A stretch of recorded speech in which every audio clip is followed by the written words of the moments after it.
Puji syukur kepada Tuhan atas penyertaan dan pemeliharaannya yang nyata sepanjang hari. Dengan sukacita, Majelis Jemaat GKI Bromo menginformasikan rencana penyelenggaraan kebaktian umum secara ragawi atau on-site. Berkenaan dengan hal tersebut, ada beberapa hal yang perlu kita cermati bersama. Ibadah on-site ini berlaku untuk seluruh jemaat dan simpatisan GKI Bromo yang berusia 18 sampai 60 tahun. Kapasitas jemaat yang hadir maksimal 110 orang. Mengisi form registrasi secara online. Tautan atau link form online akan ditutup setiap hari Rabu pukul 18 atau saat kuota telah terpenuhi. Jemaat yang hadir wajib menunjukkan QR Code undangan dari kantor gereja. Mengikuti protokol kesehatan seperti pengecekan suhu, mencuci tangan, menggunakan masker, tidak berkerumun, dan menjaga jarak.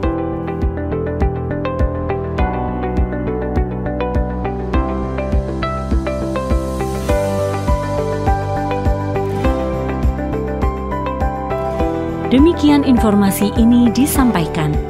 Kerjasama dan partisipasi jemaat dalam menyambut penyelenggaraan ibadah secara ragawi atau on-site sangat kami harapkan.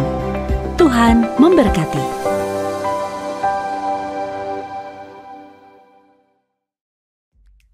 Halo kakak-kakak, gimana buat sesian kita besok? Persiapannya sudah semua kan? Sudah. Aman. Bentar Hero, kenapa wajahmu kok kayak pucat gitu? Ya, tahu sendiri. Kripto kemarin kan crash kan. Pengennya to the moon, malah to the bone. Pocos, nggak ngerti ya gue. Itu kripto, volatilitasnya naik turunnya gak jelas sih. Makanya aku sekarang pindah ke saham. Kalau saham kan jangka panjang kan enak. Fundamental pas, tepat, bener, aman sudah. Ya sih, kripto kayak gitu ya. Aku sih mainnya di emas. Emas itu lebih stabil, volatilitasnya juga nggak terlalu keras dan arahnya uptrend terus sih. Jarang juga untuk downtrend. Kalau aku sih kak, milihnya reksadana. Soalnya aku mau aman aja, risikonya sangat kecil. Jadi ya aku ambilnya reksadana, aman menurutku. Kakak, aku mau tanya deh, aku kan belum punya investasi nih, maksudnya aku belum berinvestasi. Menurut kalian, apa yang cocok buatku ya? Aku juga bingung sih, karena aku nggak tahu gitu berapa yang harus aku siapin, terus aku harus investasi apa, terus gimana caranya aku harus memulai itu gitu. Bisa nggak sih kasih tahu aku?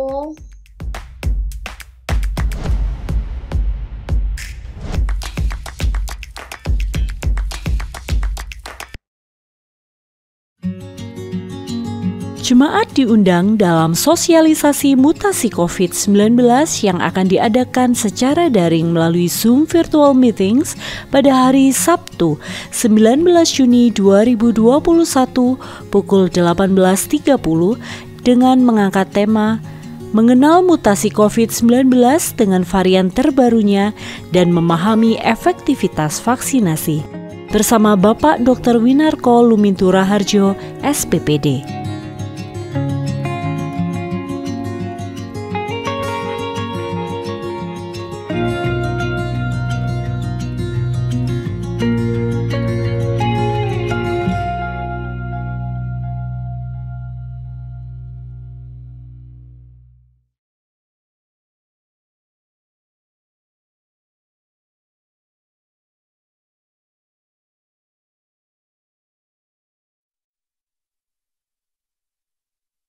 Shalom. Kembali kami menyapa Bapak Ibu Saudara Jemaat sekalian dimanapun berada. Kiranya sukacita selalu melimpah dalam hidup kita, dalam kondisi dan situasi apapun. Mari bersyukur atas pemeliharaan dan anugerah Tuhan. Kita semua dapat beribadah bersama secara virtual tanpa terbatas waktu dan tempat. Mari bersyukur atas kasih-Nya. Kita semua dapat dipertemukan dalam satu keluarga persaudaraan yang dapat saling menguatkan. Keluarga merupakan tempat pertama di mana kita belajar arti kehidupan, terutama tentang teladan Kristus. Mari bawa seisi rumah untuk menyembah dan memuji Yesus, Tuhan Allah Sang Penyelamat, agar kasih dan teladannya semakin nyata di setiap waktu.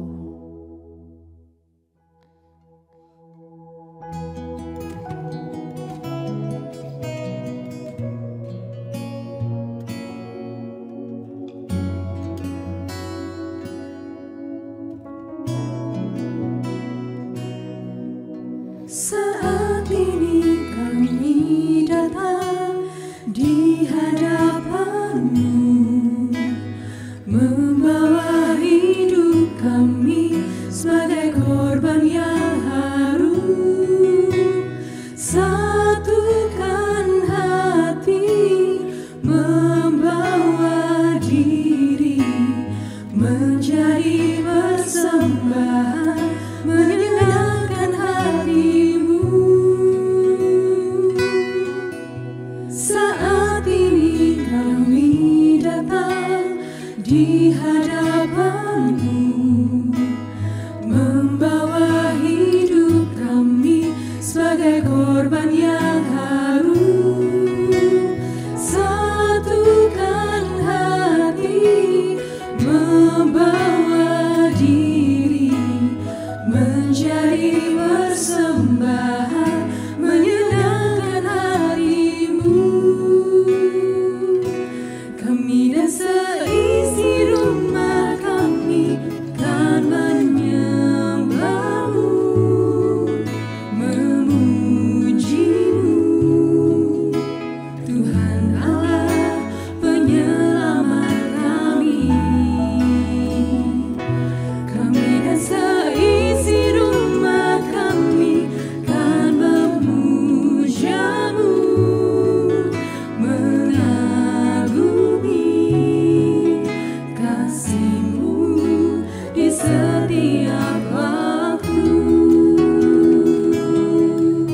Kasih Tuhan tidak pernah berhenti hadir dan menyapa dalam keluarga kita.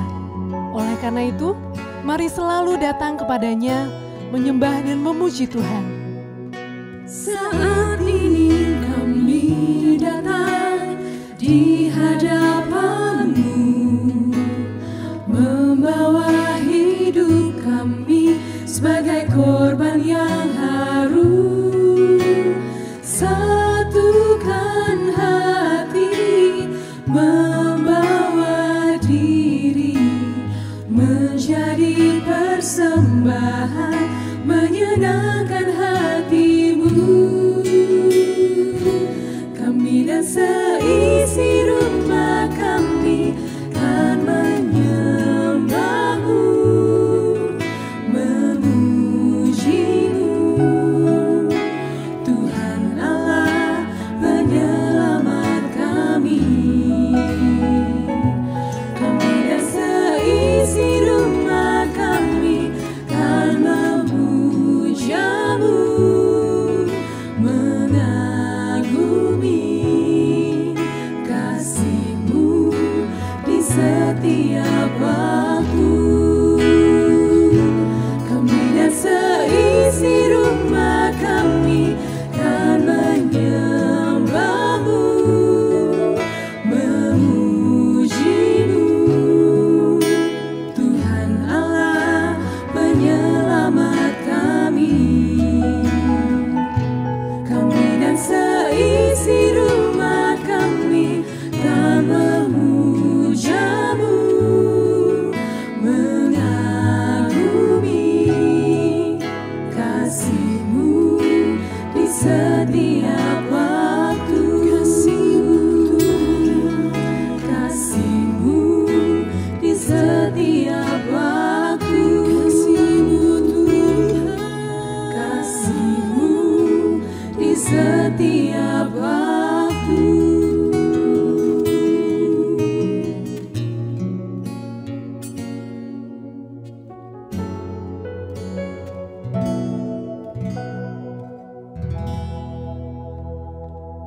Rumah yang di dalamnya terdapat relasi yang saling memelihara adalah rumah yang menjadikan Kristus sebagai yang terutama.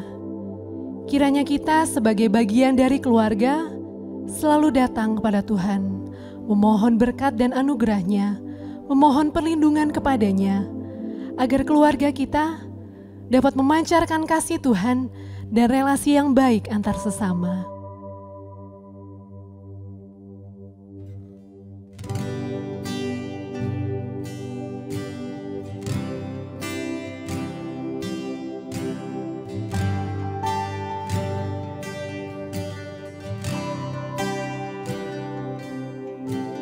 Kami datang di hadirat-Mu, menikmati kasih-Mu, membawa seisi rumahku, sujud menyembah-Mu. Kami datang di hadirat-Mu. Kami datang di hadirat-Mu, menikmati kasih-Mu, membawa seisi rumahku, sujud menyembah-Mu. Ini keluargaku Tuhan, berkati dan lindungi semua,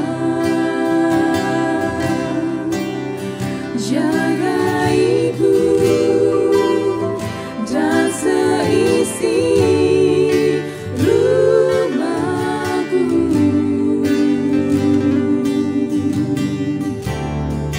sampai akhir hidupku Tuhan. Ku mau setia melayani-Mu, ku bahagia jadi keluarga Allah.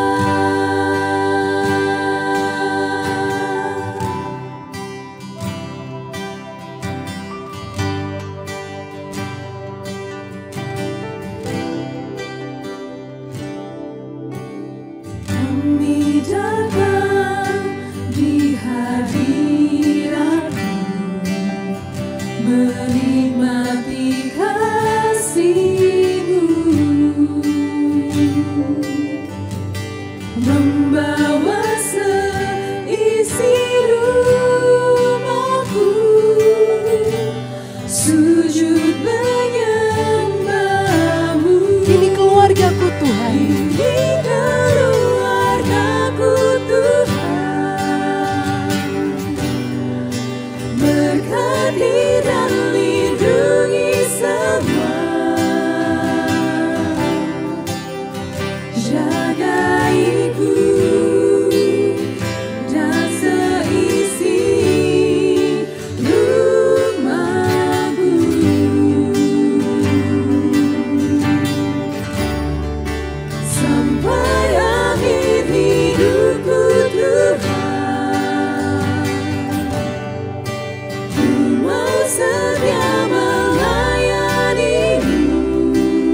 keluarga merupakan anugerah yang diberikan untuk kita, biarlah keluarga yang kita miliki boleh kita serahkan kepada Tuhan untuk diproses, untuk menjadi keluarga yang bersatu, bersehati, mengasihi dan setia melayani Tuhan bersama keluargaku.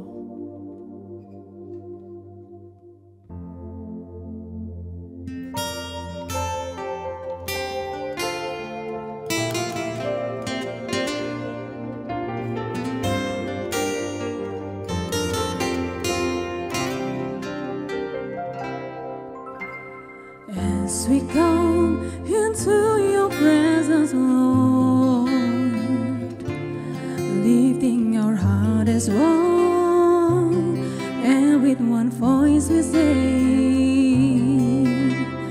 promise to be faithful till the end, forever love you, our God. The story and my house, we will serve you, Lord. Together, forever, we will love you more. Your love is higher than the heaven, needed us as one. Great is your unfailing love. Mari bersama katakan bahwa kami mau datang di hadirat Tuhan, bersatu untuk mengasihi dan melayani Tuhan. Kami datang di hadirat-Mu dalam satu kasih dengan bersehati, berjanji setia sampai akhir, mengasihi-Mu, Tuhan.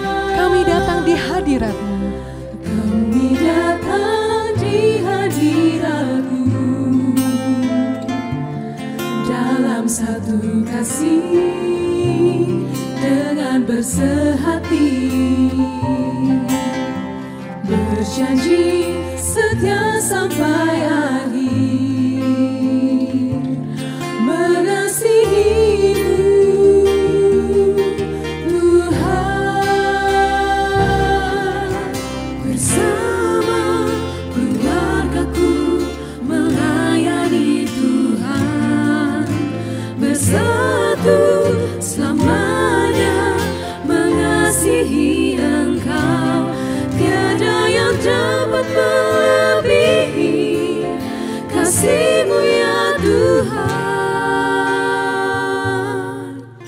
Bagi kami Engkau segalanya. Gelombang badai hidup coba menghalangi, namun kuasa Tuhan bukan jalan kami.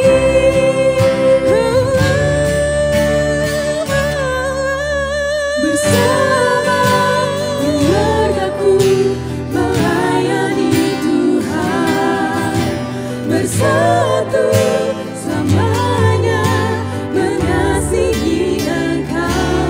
Tiada yang dapat melebihi kasih-Mu ya Tuhan. Bagi kami Engkau segalanya. Bagi kami Engkau segalanya. Bagi kami Engkau segalanya.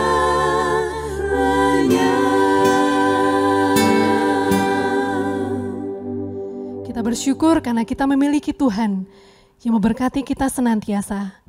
Mari pada kesempatan kali ini kita mau datang ke hadirat Tuhan, meminta penyertaan tangan Tuhan dalam jalannya ibadah pada hari ini. Mari kita bersatu dalam doa. Sungguh kami mengucap syukur ya Bapa atas setiap berkat Tuhan yang tidak pernah habis dalam kehidupan kami, atas penyertaan Tuhan dalam keluarga kami, atas setiap proses yang boleh kami lalui dalam keluarga kami, dan biarlah kami juga keluarga kami boleh menjadi teladan kasih Kristus, boleh memberikan kasih kepada orang yang ada di sekitar kami ya Bapa.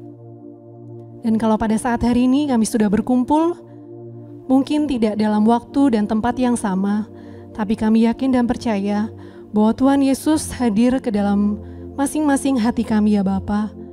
Tuhan yang mau perbaiki, Tuhan yang mau urapi, Tuhan yang mau baharui ya Bapa.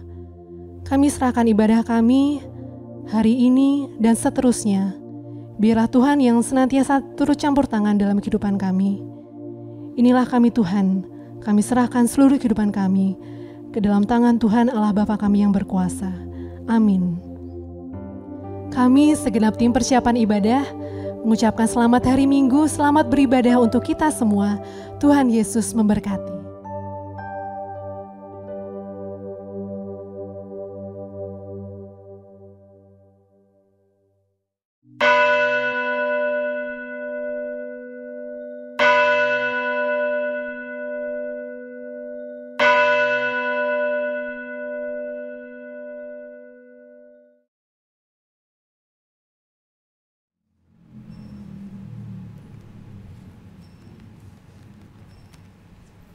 Selamat pagi Bapak Ibu yang terkasih dalam Tuhan Yesus Kristus. Shalom. Sungguh bersyukur karena pada pagi hari ini Tuhan masih memberikan kita hidup yang baru dan memberikan kesempatan kita untuk memuji dan beribadah kepadanya. Kita akan mulai ibadah kita pada pagi hari ini. Umat diundang untuk bangkit berdiri.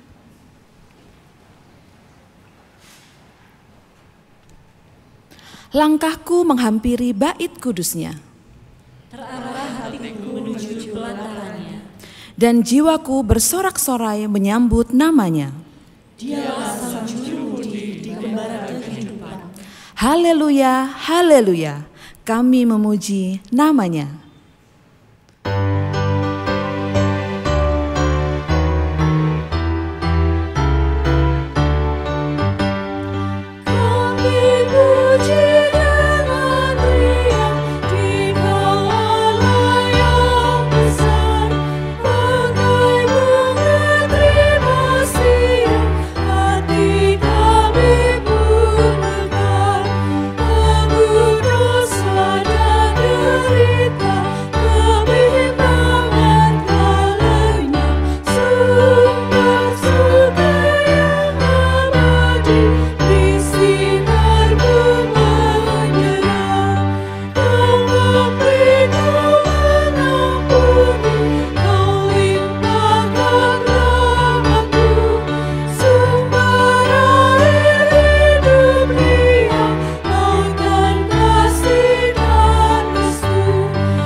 Umat Tuhan yang hadir bersama dengan saya di tempat ini maupun yang ada di rumah, ibadah ini berlangsung dengan pengakuan bahwa pertolongan kita datang dari Allah Bapa, Putra, dan Roh Kudus.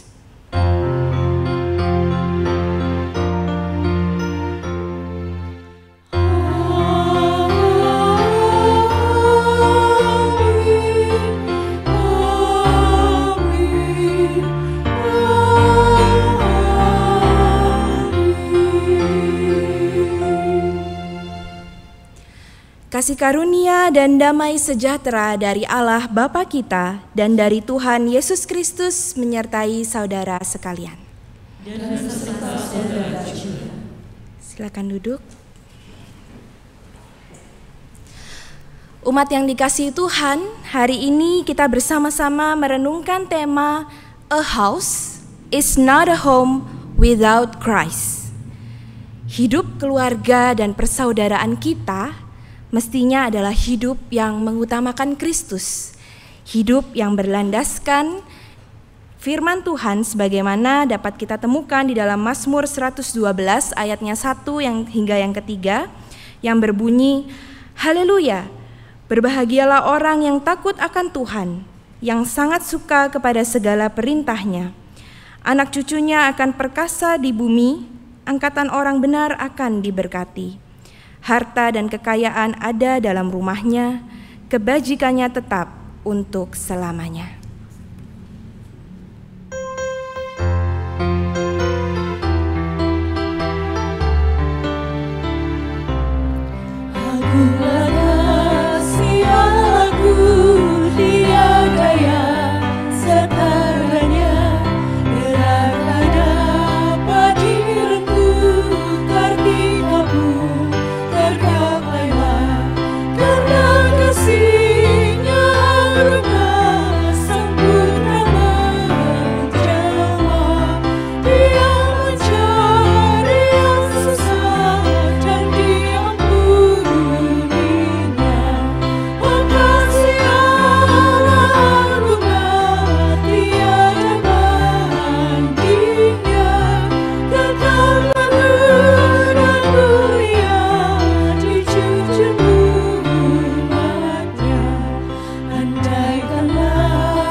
Dengan segala kerendahan hati kita, mari bersama-sama kita mengaku segala dosa dan kesalahan kita di hadapan Tuhan.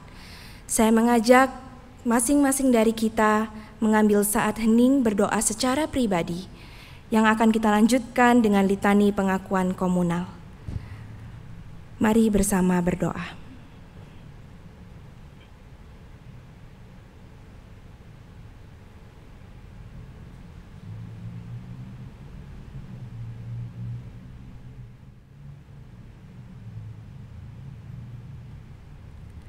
Tuhan, kami menyadari kelemahan kami di hadapan-Mu.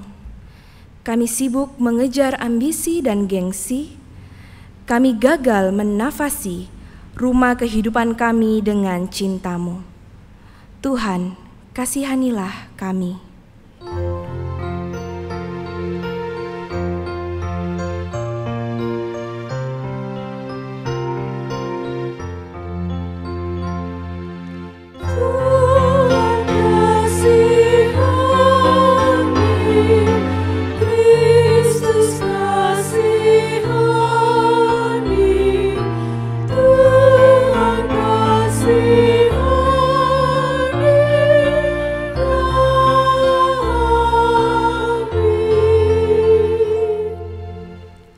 Tuhan, ikatan persaudaraan kami dengan sesama seringkali tercabik karena ego dan hasrat pribadi, hingga tanggung jawab kekudusan relasi ternodai oleh sikap kami.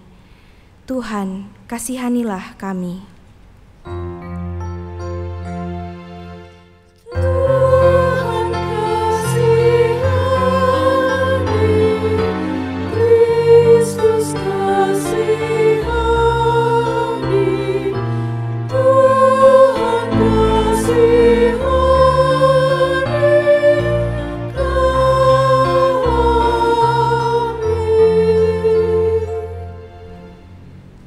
Kami rindu cahaya-Mu menerangi tutur kata dan tatar laku kami, sehingga kami dapat menerangi kegelapan rumah kehidupan kami. Tuhan, kasihanilah kami. Tuhan, kasihani, Kristus kasihani.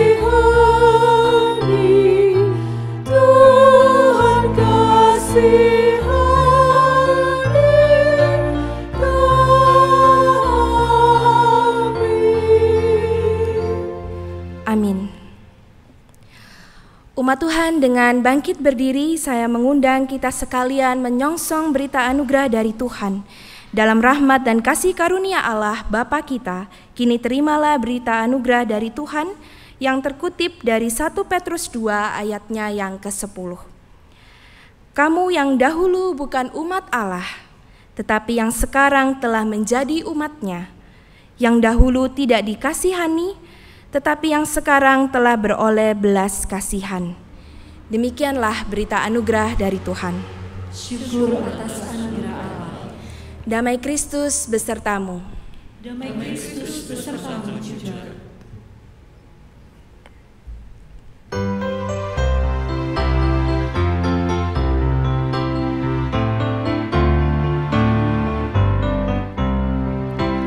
Ku berbahagia, yakin teguh, Yesus abadi kepunyaanku.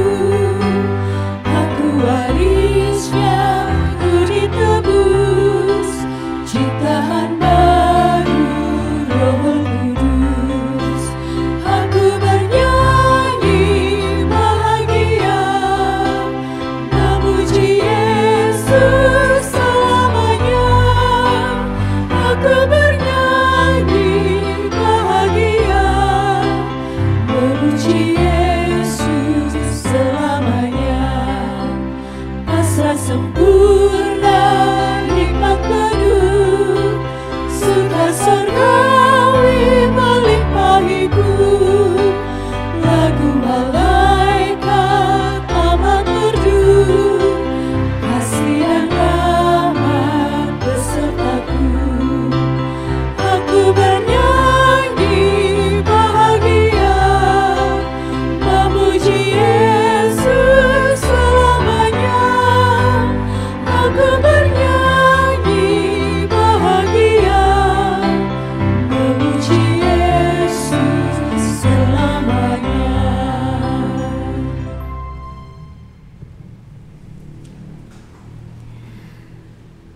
Mengawali perenungan sabda pada pagi hari ini, mari bersama menundukkan kepala, memohon hikmat Tuhan.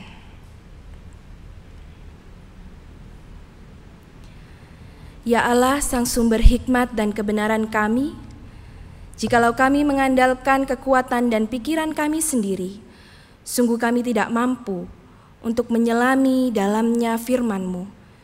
Untuk itu kami memohon hikmat yang hanya daripada-Mu, menyertai hati dan pikiran kami, menyertai perenungan sabda kami pada pagi hari ini. Biarlah Roh-Mu sendiri yang menuntun dan memampukan kami untuk dapat mengenal, bahkan melakukan firman-Mu dalam kehidupan kami sehari-hari. Kami berdoa di dalam nama Tuhan kami Yesus Kristus, yang melaluinya kami mengenal Bapa di dalam persekutuan dengan Roh Kudus. Amin.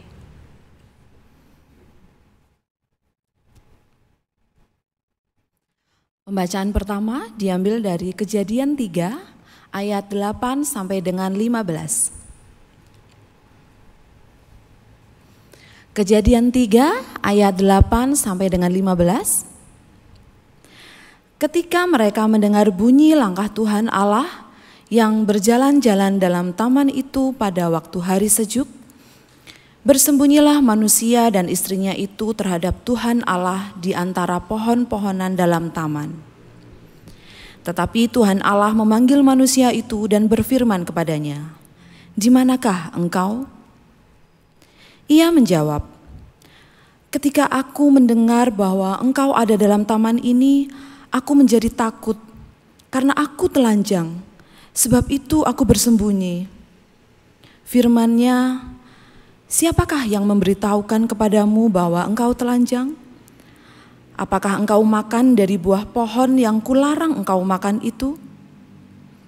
Manusia itu menjawab, "Perempuan yang kau tempatkan di sisiku, dialah yang memberi dari buah pohon itu kepadaku, maka ku makan." Kemudian berfirmanlah Tuhan Allah kepada perempuan itu, "Apakah yang telah kau perbuat ini?" Jawab perempuan itu, "Ular itu yang memperdayakan aku, maka ku makan."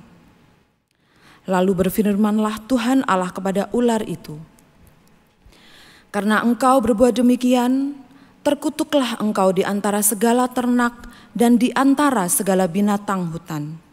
Dengan perutmu lah engkau akan menjalar, dan debu tanahlah akan kau makan seumur hidupmu. Aku akan mengadakan permusuhan antara engkau dan perempuan ini, antara keturunanmu dan keturunannya. Keturunannya akan meremukkan kepalamu, dan engkau akan meremukkan tumitnya. Demikianlah sabda Tuhan. Syukur kepada Allah.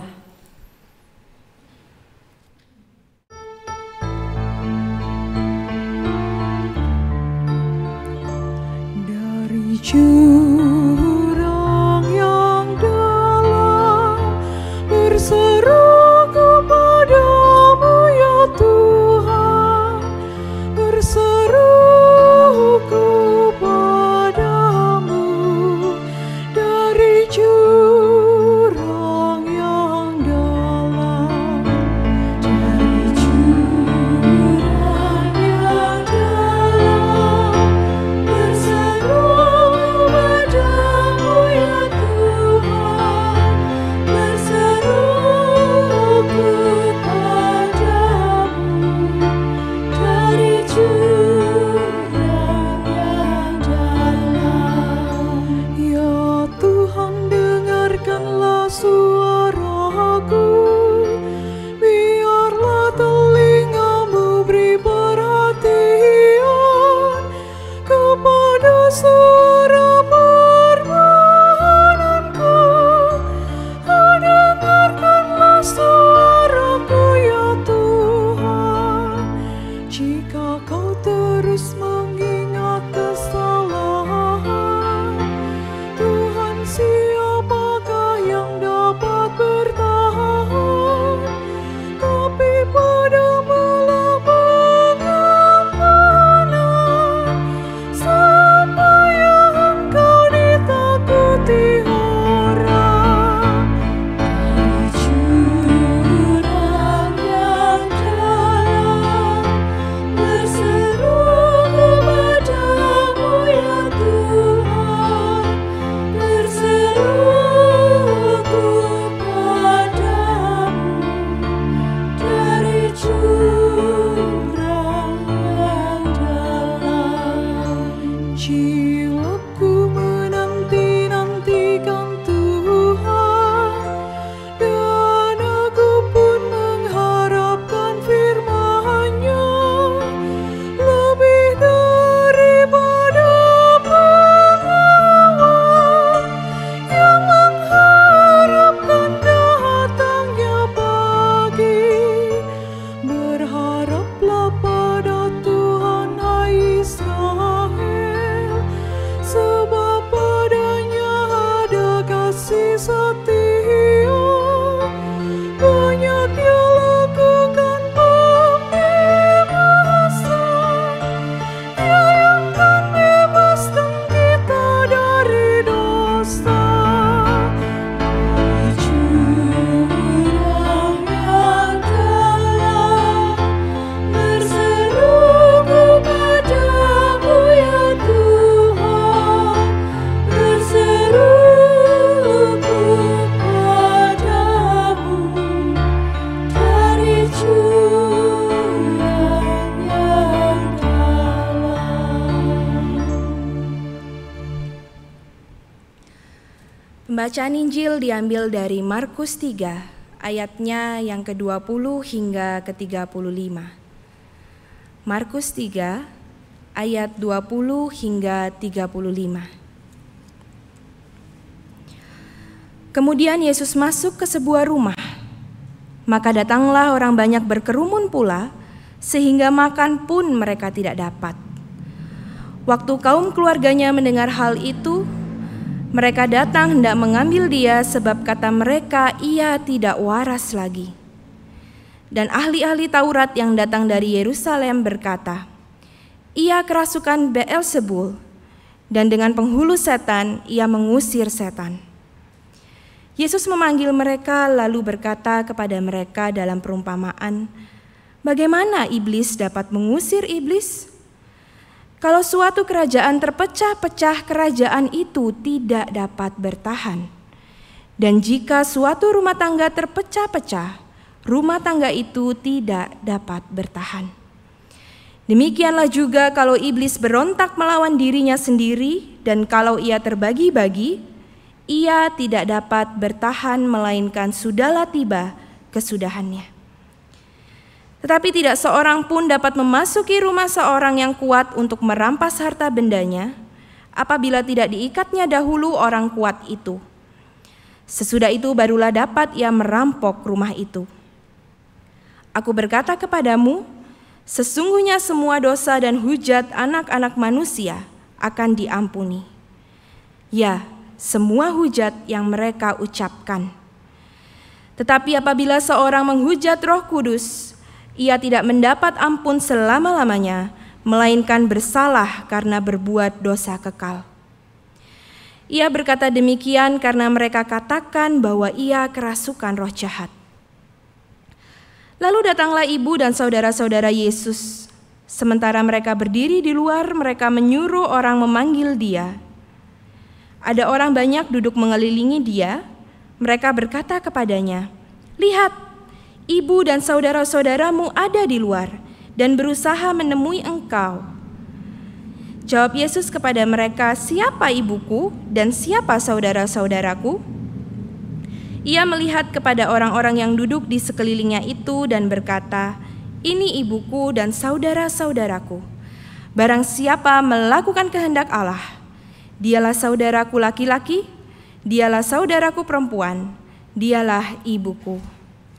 Demikianlah firman Tuhan. Berbahagialah setiap kita yang mendengarkan dan yang setia menjadi pelaku firman Tuhan. Haleluya.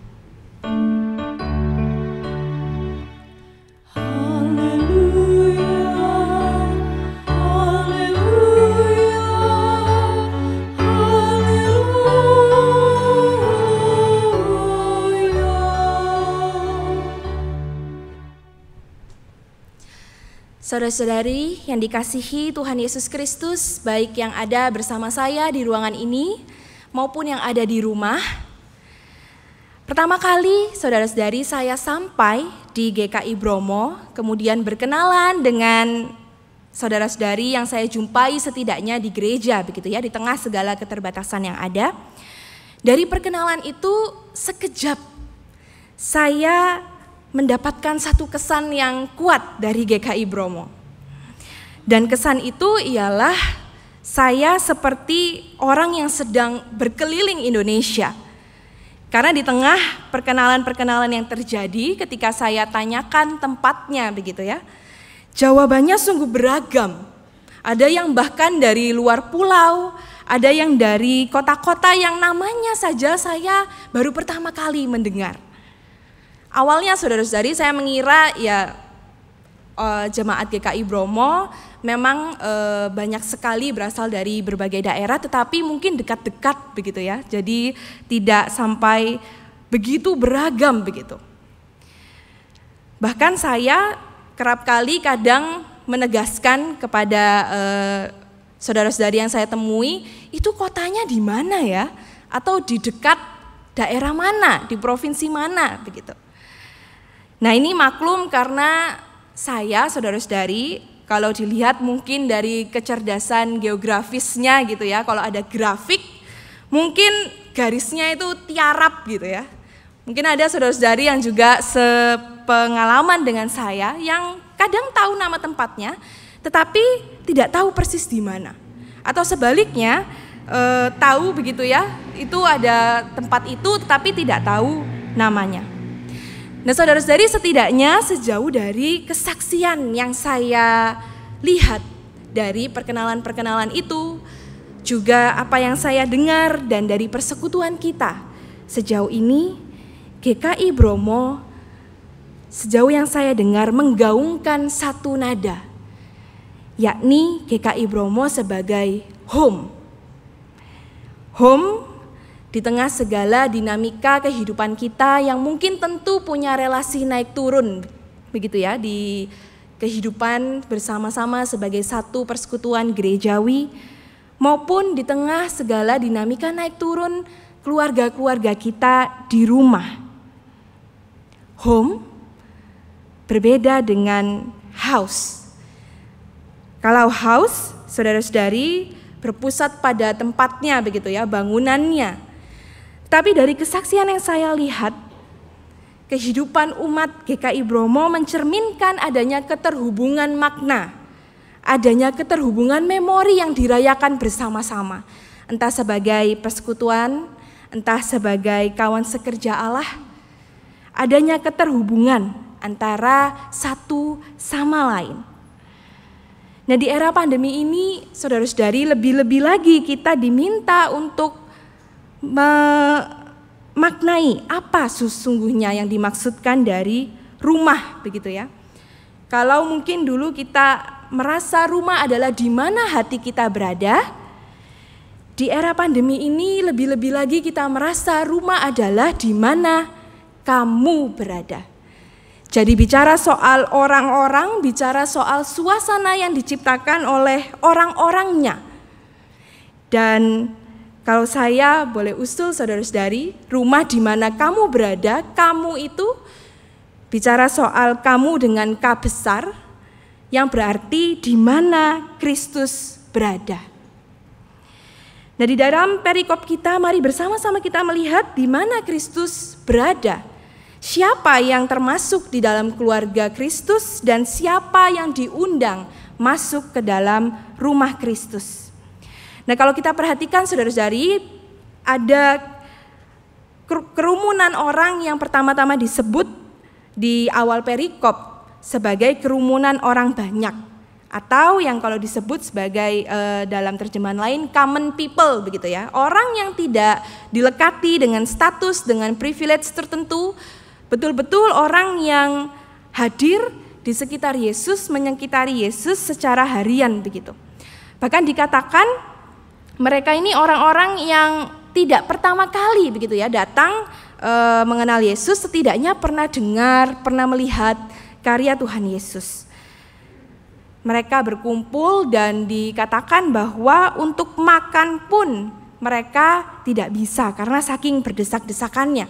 Padahal makanan yang dibawa dalam perbekalan oleh common people, oleh orang yang dikatakan orang biasa ini, kalau kita melihat sesungguhnya roti yang begitu sederhana begitu ya Bapak Ibu, bukan seperti kita sekarang roti tawar yang berslice-slice gitu ya, tetapi roti yang padat yang tinggal dipecah lalu dimakan. Tetapi itu pun makanan yang begitu sederhana membutuhkan energi yang tidak terlalu banyak pun tidak bisa mereka lakukan. Sebab mereka sepenuh-penuhnya hadir untuk Kristus. Mereka yang dalam perjalanannya kita tahu bukan hanya orang yang sepemahaman atau tunduk di dalam otoritas Yesus, tetapi bahkan terkadang mempertanyakan dan melawan Tuhan Yesus. Tetapi mereka hadir sepenuh-penuhnya mendengar dan melihat karya Yesus. Nah, selain common people, saudara-saudari, kita melihat juga ada ahli-ahli Taurat dari Yerusalem yang datang dari sebuah tempat yang kalau kita bisa pahami itu sebagai pusat peribadatan begitu ya, rumah tangga bangsa Yahudi begitu. Mereka datang dari sana ke daerah untuk melihat sungguhkah yang dikerjakan Tuhan Yesus berada di dalam koridor-koridor hukum yang mereka pahami. Nah, kita tahu bahwa ahli Taurat dipandang sebagai orang-orang yang kepadanya orang-orang datang untuk meminta jawaban atas pertanyaan-pertanyaan yang sulit. Mereka dengan keterampilannya, dengan berbagai nasihatnya, dipercaya dapat memberikan solusi bagi umat. Tetapi perhatikan saudara-saudara, mereka adalah orang-orang yang justru menuduh Yesus dan tidak mengenal kuasa Allah yang dikerjakan oleh Tuhan Yesus. Tetapi kalau kita lihat respon Tuhan Yesus di tengah kerumunan itu dan di tengah tuduhan-tuduhan itu, ia bukannya menghindar, ia bukannya menyuruh orang-orang ahli Taurat ini pergi, tetapi dipanggil. Kristus memberikan perhatian pada ahli-ahli Taurat ini yang saya rasa menurutnya paling perlu untuk diubahkan pemahamannya. Meskipun kelihatannya dari luar, pemahaman mereka tentang kehidupan seharusnya melebihi common people, kerumunan orang banyak yang pertama tadi. Tuhan Yesus, saudara-saudari, melihat jauh ke dalam hati manusia. Melepas segala status, ia melihat sungguh-sungguh pertumbuhan iman masing-masing kita. Ia mengenal betul siapa kita. Saudara-saudari, selain common people dan ahli-ahli Taurat, kalau kita lihat ada sekelompok orang lain yang juga hadir pada saat itu. Mungkin saudara-saudari pernah mendengar frasa blood is thicker than water. Darah itu lebih kental dari air begitu ya. Jadi sebuah pemahaman bahwa persaudaraan secara darah begitu, kandung biologis itu bagaimanapun tetap lebih nomor satu dibanding persaudaraan-persaudaraan yang lain. Nah, persaudaraan secara darah ini, secara biologis pada saat itu hadir pula dalam diri kaum keluarga Tuhan Yesus. Yang kalau kita melihat, mereka menganggap yang dikerjakan Yesus ini tidak masuk akal. Nah, saudara-saudari, tidak masuk akal itu bukan hanya bicara soal gila atau tidak waras begitu ya, tetapi sesuatu yang sungguh menakjubkan dan membuat mereka tidak bisa memahami apa yang sedang dikerjakan oleh Tuhan Yesus. Nah, berbeda dengan ahli Taurat yang memang dari awal sudah kontra terhadap Tuhan Yesus, kaum keluarga Yesus yang dekat dan mengenal Tuhan Yesus ini yakin dan takjub dengan karyanya, meskipun mereka tidak mengerti. Jadi kita melihat ada berbagai-bagai pergulatan iman antara common people, lalu ada ahli-ahli Taurat, ada juga kaum keluarga Yesus. Masing-masing bergulat dengan iman mereka baik secara personal maupun komunal. Saudara-saudari, semua orang berlari-lari menggebu-menggebu ingin tahu tentang Tuhan Yesus. Kalau kita melihat di dalam Injil di mana ada Yesus Kristus, di situ ada kerumunan orang. Kerumunan tidak dapat dihindari sebab pribadi Yesus melalui perkataan, pemikiran, dan tingkah lakunya selalu mengundang perhatian. Mengundang perhatian, mengundang fokus orang banyak. Di mana fokus itu kemudian Tuhan Yesus tidak pusatkan hanya semata-mata pada karyanya, tetapi kuasa apa yang ada di balik karyanya. Dari mana kuasa itu berasal? Kuasa Allah, otoritas ilahi yang terwujud di dalam cinta kasih Tuhan Yesus. Yang seringkali dipertanyakan, seperti dalam perikop ini dipertanyakan oleh para ahli Taurat dan juga tidak dimengerti oleh sebagian orang. Di tengah kerumunan, Yesus bertemu dengan berbagai macam orang yang punya kecepatan pertumbuhan iman yang berbeda-beda. Tetapi ia toh datang memanggil mereka, mendekat pada mereka, dan mengizinkan dirinya untuk dipahami. Untuk itu saudara-saudari, janganlah heran jikalau dalam mengikuti teladan Yesus, kita mengundang perhatian orang banyak dalam berbagai bentuk. Mungkin ada yang kemudian mempertanyakan, ada yang menyalahpahami, atau bahkan yang merasa tidak mengerti. Di mana kemudian kita terus harus menerus menjelaskan, menunjukkan cinta kasih yang total seperti yang Tuhan Yesus ajarkan. Tidak bisa hanya sekali langsung jadi. Sesuatu yang kita harus jelaskan terus-menerus dan tunjukkan terus-menerus. Sebab Yesus Kristus, saudara-saudari, lebih tertarik kepada undangan yang ia bagikan bagi semua orang, apapun pertumbuhan imannya. Rumah Yesus terbuka bagi setiap orang, apapun keadaan imannya. Ia memanggil saudara-saudari dengan hadir. Kita semua tanpa terkecuali tidak disepelekannya segala sesuatu yang kita hadapi di dalam kehidupan. Peran-peran kita dipandangnya berharga. Kalau kita melihat di gereja, saudara-saudari, peran tanggung jawab kita bisa jadi berbeda. Ada yang diteguhkan di dalam jabatan gerejawi, diteguhkan sebagai pengurus, bahkan kita setiap minggu diteguhkan iman, kasih setia kita di dalam Tuhan. Ada yang berpelayanan di depan layar, ada yang di belakang layar, ada yang ketika tampil rame-rame begitu ya dengan padusnya, berbagai macam vokal group. Ada yang ketika tampil sendiri. Ada pula yang mesti tinggal secara lebih lama begitu ya. Ada yang bisa langsung pulang.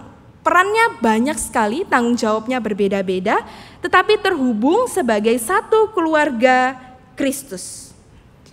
Pertumbuhan iman kita pun berbeda-beda. Jenisnya, bentuknya, skalanya, sehingga kepada masing-masing kita dipesankan, ramahlah, baik hatilah kepada setiap orang yang engkau jumpai setiap hari, sebab kita tidak tahu pertandingan apa yang sedang dia hadapi. Tidak ada saudara-saudari yang lebih rendah ataupun lebih tinggi, dan tidak ada yang kurang penting atau kurang berharga dibandingkan yang lain. Begitu pula dalam kehidupan keluarga kita sehari-hari.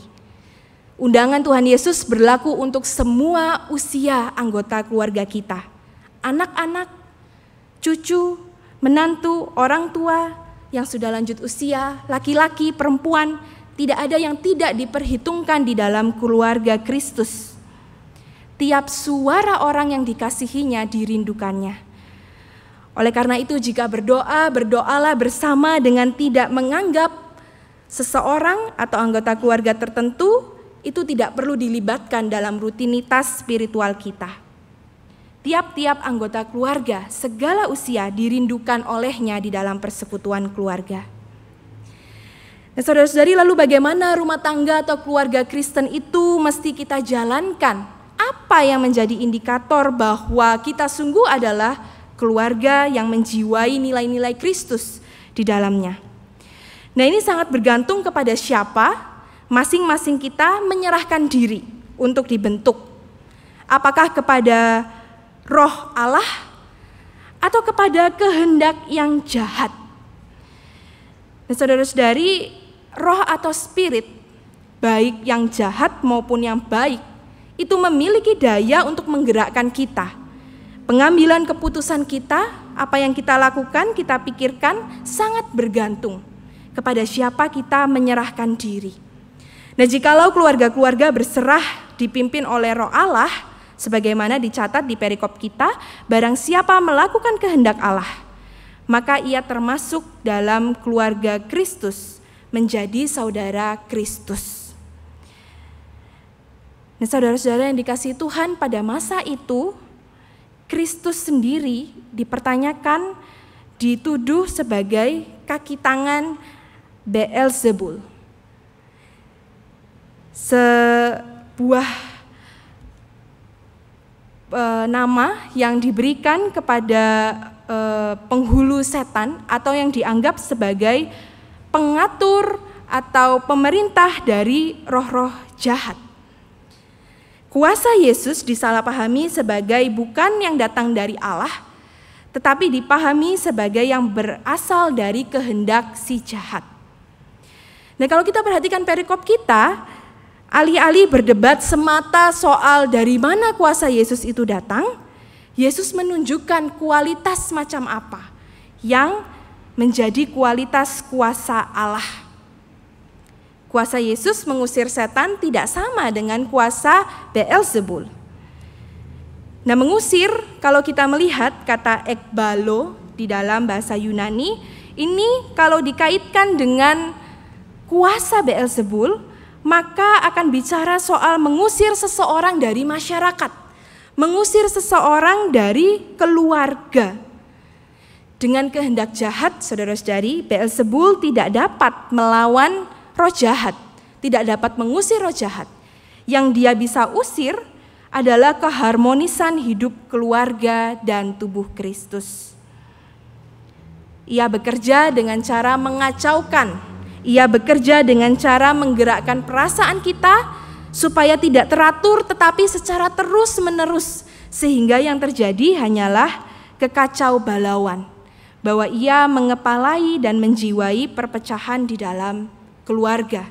Seperti Yohanes juga mencatatkan bahwa roh yang demikian ialah roh yang sejak semulanya ialah, seperti saya kutip, pembunuh manusia dan tidak hidup dalam kebenaran, sebab di dalam dia tidak ada kebenaran. Apabila ia berkata dusta, ia berkata atas kehendaknya sendiri, sebab dia adalah pendusta dari bapa segala dusta. Kalau kita lihat kualitas roh jahat, begitu pula manusia yang menyerahkan diri pada kuasa ini, bicara soal tidak hidup dalam kebenaran, berdusta, dan hidup sesuai dengan kehendaknya sendiri, bukan kehendak Allah. Nah, kualitas yang demikian tentu sangat berbeda dengan kualitas kuasa Allah yang kalau bicara soal mengusir roh jahat, itu berarti bicara soal membebaskan orang. Bicara soal membuat orang datang pada satu situasi damai sejahtera yang tidak dapat dikalahkan oleh apapun juga. Jika Beelzebul merasa kuat dengan melemahkan orang-orang, Yesus justru menguatkan orang-orang dengan mengusir kelemahan-kelemahan yang ditimbulkan oleh kehendak si jahat. Kuasa Yesus, kuasa yang berasal dari Allah, yang bekerja di dalam kelemahan kita sekalipun. Seperti dipersaksikan oleh Rasul Paulus, saudara-saudari, dalam 2 Korintus 12 ayat 9, dikatakan, "Tetapi jawab Tuhan kepadaku, cukuplah kasih karuniaku bagimu, sebab justru dalam kelemahanlah kuasaku menjadi sempurna." Kalau kita perhatikan, kuasa Allah memiliki ciri menyempurnakan. Sehingga anggota-anggota keluarga dengan segala kelebihan dan kekurangan, marilah mengingat bahwa yang menjadi pokok dari kuasa dan kehendak Allah adalah bagaimana kita saling menyempurnakan dengan pertolongan kuasa Allah. Sehingga manakala ada satu situasi, ada satu masalah, fokusnya bukanlah melihat salah satu saja sebagai penyebab masalahnya, tetapi bagaimana keluarga saling menjaga. Saudara-saudari, mari kita perhatikan bagaimana cara kita mengatur keluarga kita. Karena keluarga yang dikepalai Kristus mestinya keluarga yang tidak mengusir, tidak mendiskreditkan, tidak mencela orang karena kelemahannya.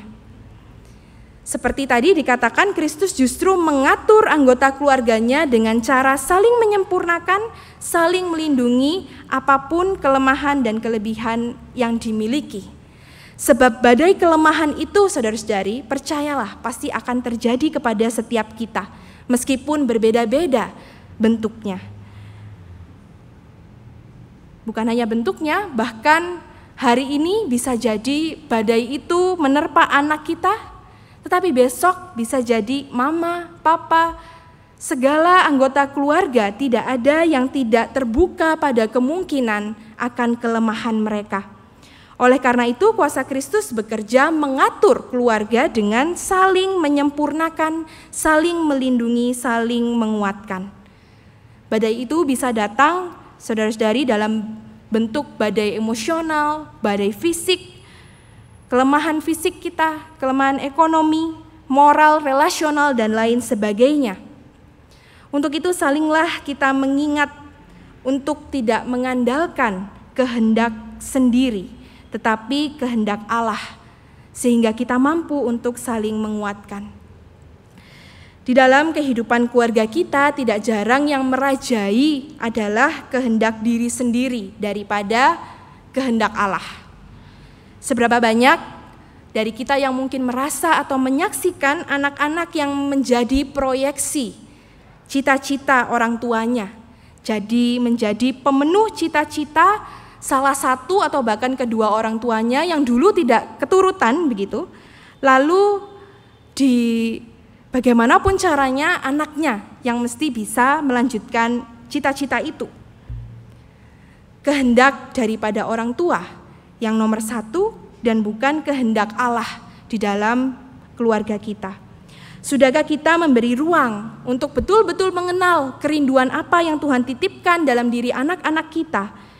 Sudahkah kita mengenal kehendak Allah di dalam anak-anak kita dan bukan hanya kehendak kita sendiri?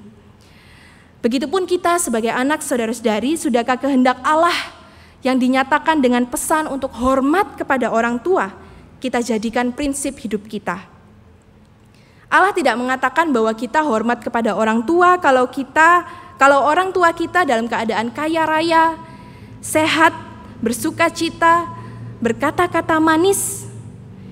Firman Tuhan mengatakan untuk hormat kepada orang tua apapun situasi dan kondisinya, dengan segala kelemahan dan kelebihan yang melekat pada orang tua kita.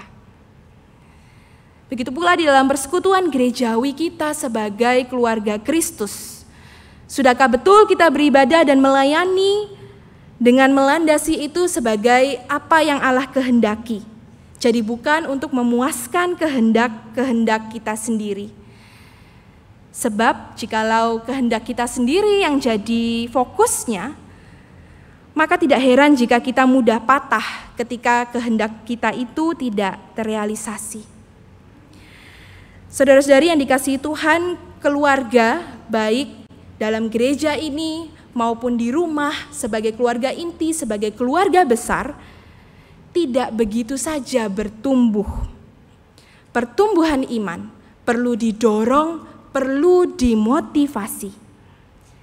Orang tua, anak, menantu, mertua, seluruh anggota keluarga, kakak, adik saling memotivasi bahwa pertumbuhan iman di dalam keluarga Kristus itu bicara soal hard work, kerja keras, tetapi juga bicara soal hard work, apa yang dilandasi dengan hati kita. Semua orang tentu punya cita-cita akan rumah tangga yang harmonis dan bahagia.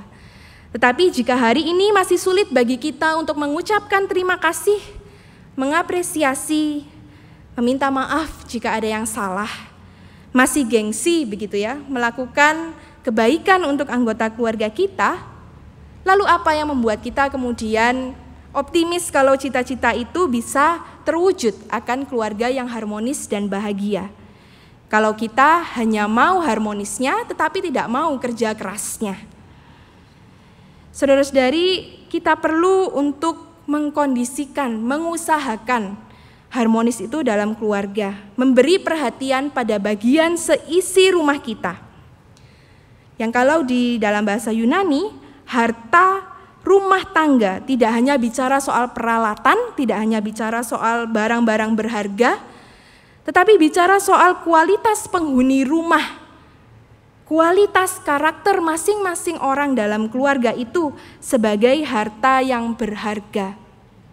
Nah, di dalam paralel perumpamaan ini di Matius dikatakan bahwa jika suatu pohon kamu katakan tidak baik, maka tidak baik buahnya.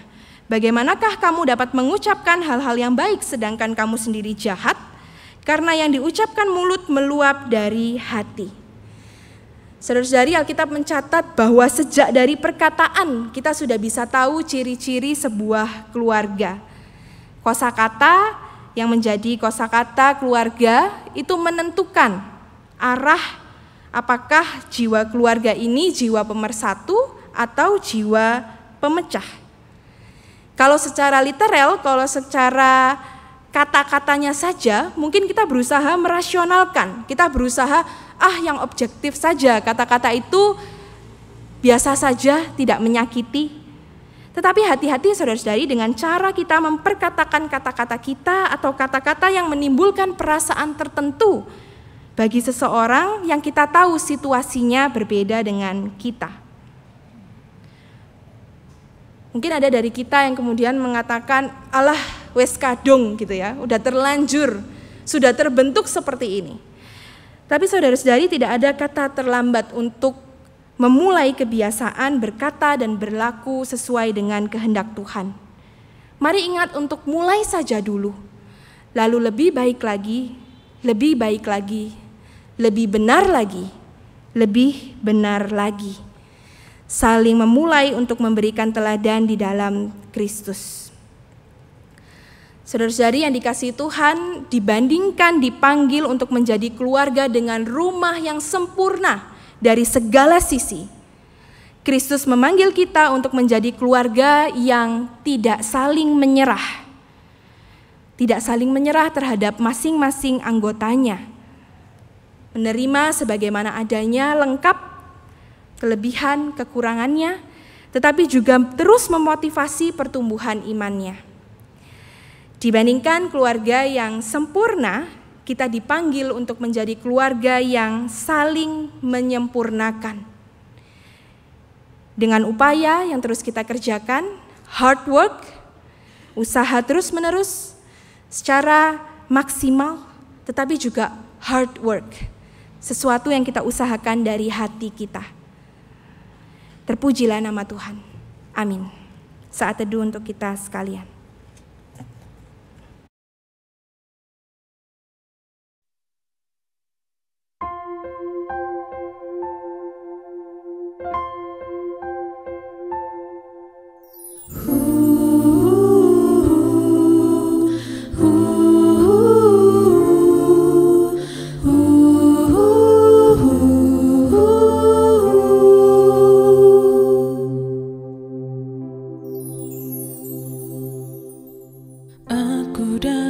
Seisi rumahku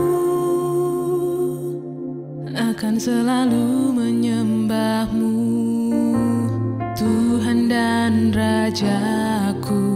Di dalam kasih karunia-Mu yang hidup saling melayani dan melayani.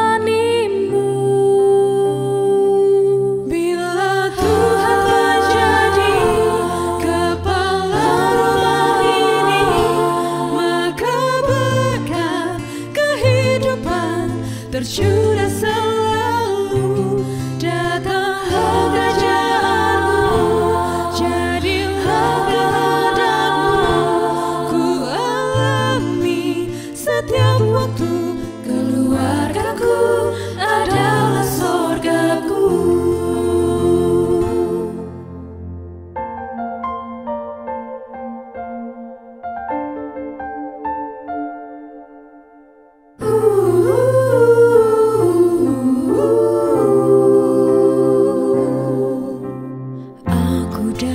Seisi rumahku akan selalu menyembah-Mu, Tuhan dan Rajaku. Di dalam kasih karunia-Mu yang hidup saling melayani dan melayani-Mu. Bila Tuhan menjadi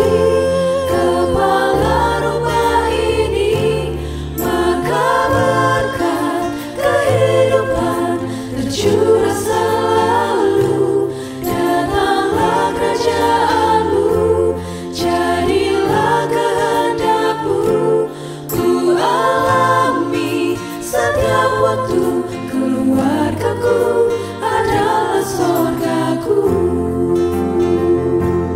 Bila Tuhan menjadi kepala rumah ini, maka tercurah selalu, datanglah kerajaan-Mu, jadilah kehendak-Mu, ku alami setiap waktu, keluargaku adalah sorgaku. Keluargaku, keluargaku, keluargaku adalah sorgaku.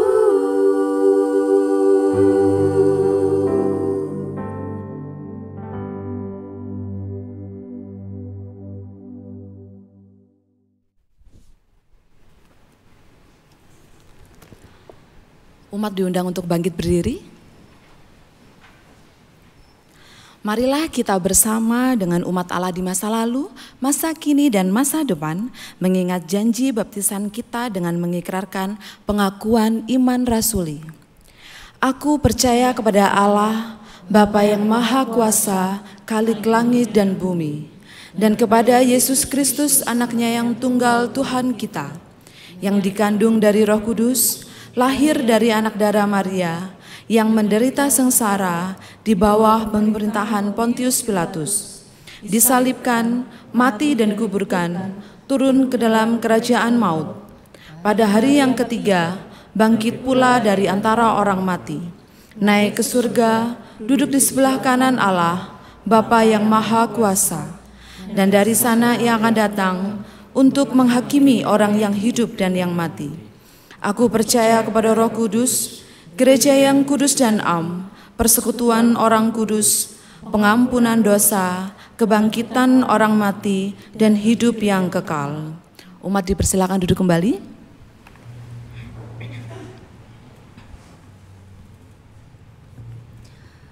Umat Tuhan, mari bersama kita menaikkan syafaat-syafaat kita di dalam doa. Mari kita berdoa.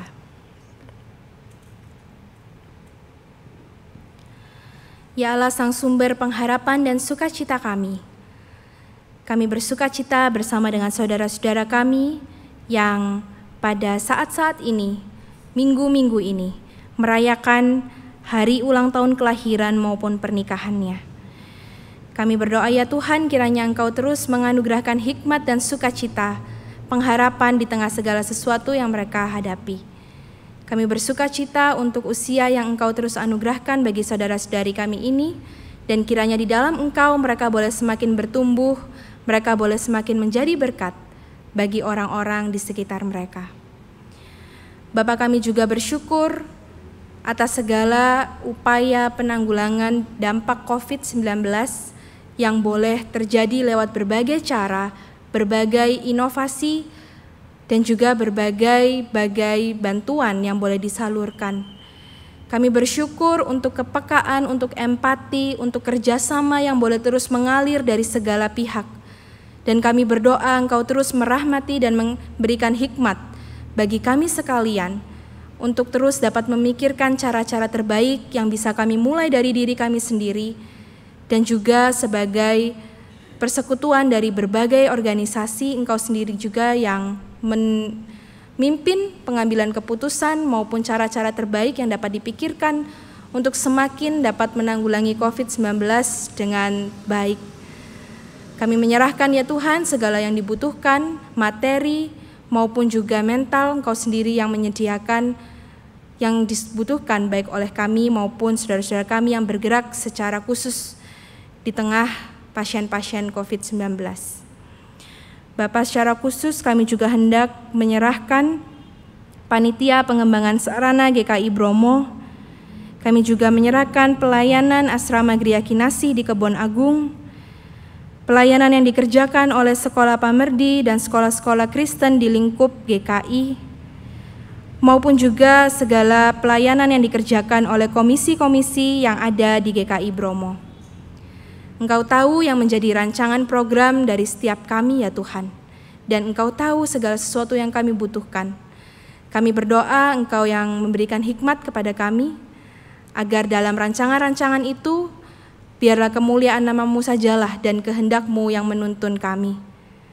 Ajar kami senantiasa hari lepas hari, untuk boleh tahu membedakan mana yang menjadi kehendak kami sendiri, dan mana yang betul-betul menjadi kehendak Allah.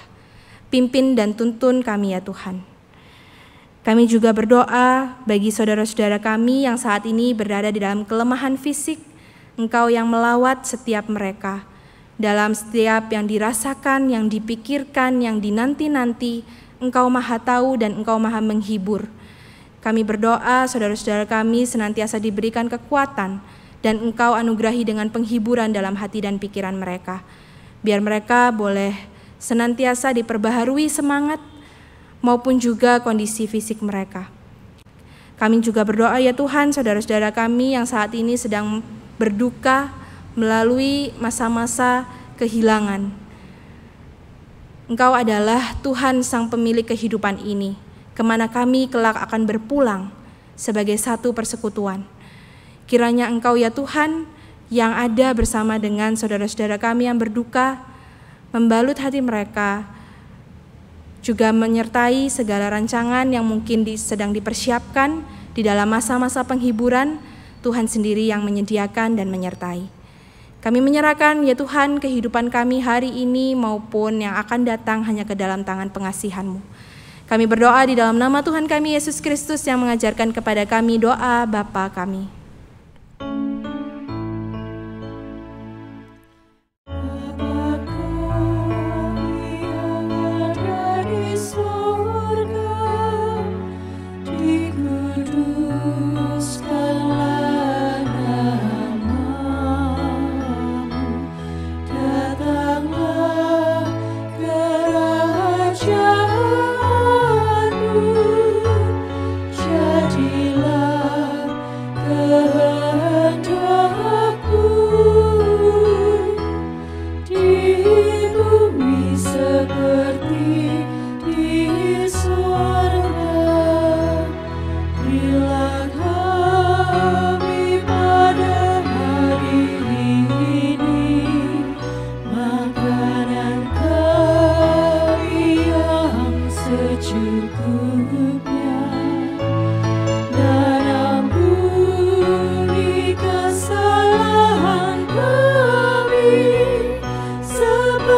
Tuhan, saatnya kita akan memberikan persembahan sebagai ungkapan syukur kita atas pemeliharaan Tuhan dalam hidup kita. Firman Tuhan yang melandasi syukur kita tertulis dalam 2 Korintus 9 ayatnya yang ke-7. Hendaklah masing-masing memberikan menurut kerelaan hatinya, jangan dengan sedih hati atau karena paksaan, sebab Allah mengasihi orang yang memberi dengan sukacita. Umat dapat memberikan persembahan syukur melalui nomor rekening dan atau QR Code yang tertera di layar dan di bangku-bangku gereja. Untuk Bajum Dinoyo, QR Code ada pada Warta Jemaat.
Umat diundang untuk bangkit berdiri. Mari kita bawa persembahan kita di dalam doa.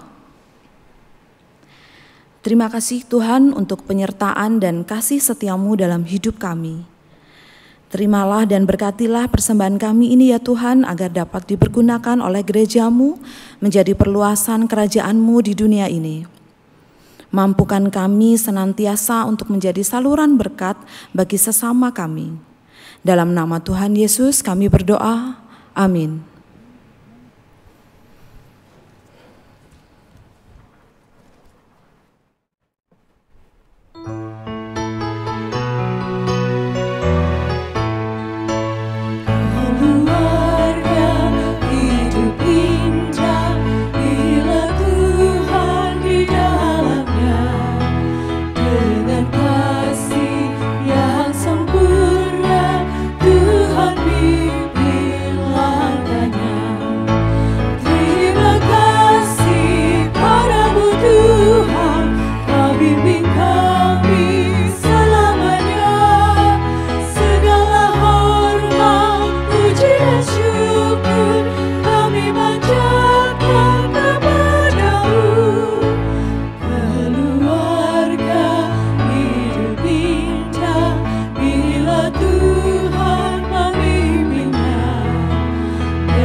Tuhan yang ada di tempat ini maupun yang ada di rumah, arahkanlah hatimu kepada Tuhan.